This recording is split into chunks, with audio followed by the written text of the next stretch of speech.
نحمدہ ونصلی علی رسولہ الکریم اما بعد فاعوذ باللہ من الشیطان الرجیم بسم اللہ الرحمن الرحیم۔ محترم دوستو، جیسا کہ ہم پچھلے ویڈیو میں ذکر کر رہے تھے کہ درود پاک پڑھنے والے کے لیے اللہ کے فرشتے بھی دعائے مغفرت کرتے ہیں، تو آئیے اسی پر آگے گفتگو کرتے ہیں۔ تو چلیے شروع کرتے ہیں۔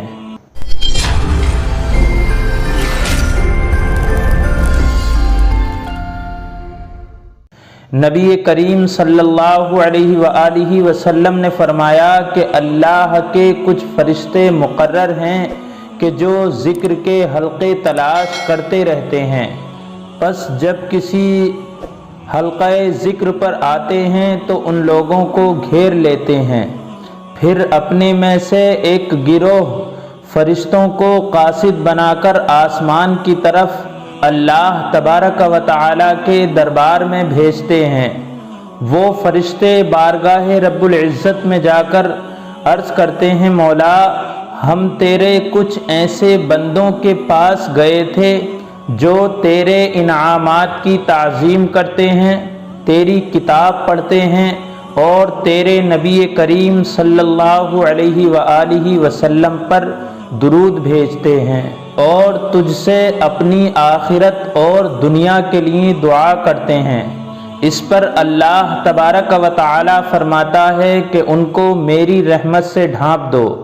فرشتے عرض کرتے ہیں، اے پروردگار، ان میں سے فلاں شخص تو بڑا مجرم اور گناہگار ہے، وہ کسی کام کے لیے آیا تھا۔ تو اللہ تبارک و تعالی فرماتا ہے کہ ان کو میری رحمت سے ڈھانپ دو کہ یہ آپس میں مل بیٹھنے والے ایسے لوگ ہیں کہ ان کے پاس بیٹھنے والا کوئی بھی بد نصیب نہیں رہتا۔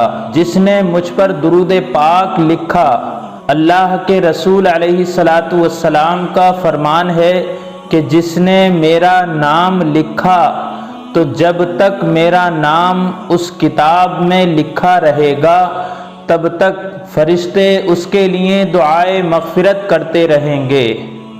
حضرت زید رضی اللہ تعالی عنہ نے فرمایا کہ ایک دن ہم حضور علیہ الصلاۃ والسلام کے ساتھ باہر نکلے۔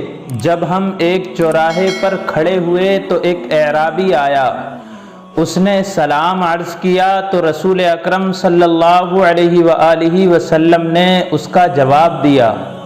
پھر فرمایا، اے اعرابی، جب تو آیا تھا تو تو نے کیا پڑھا تھا؟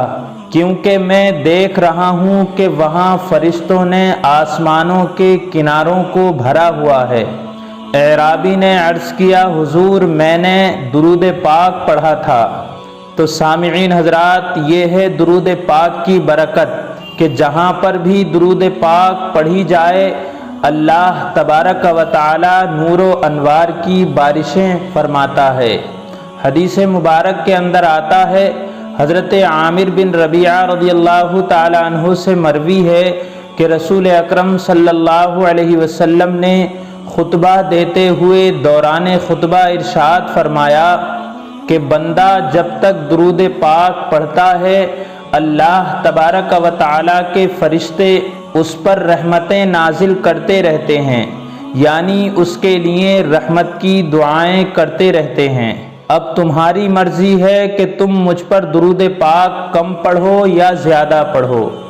تو سامعین حضرات، ہمیں یہ چاہیے کہ ہم کثرت سے اپنے نبی نور مجسم فخر دو عالم صلی اللہ علیہ وآلہ وسلم پر درود پاک پڑھیں، کیونکہ یہ ایک ایسا ذریعہ ہے جس سے اللہ تبارک و تعالی دنیا اور آخرت دونوں میں کامیابی عطا فرماتا ہے۔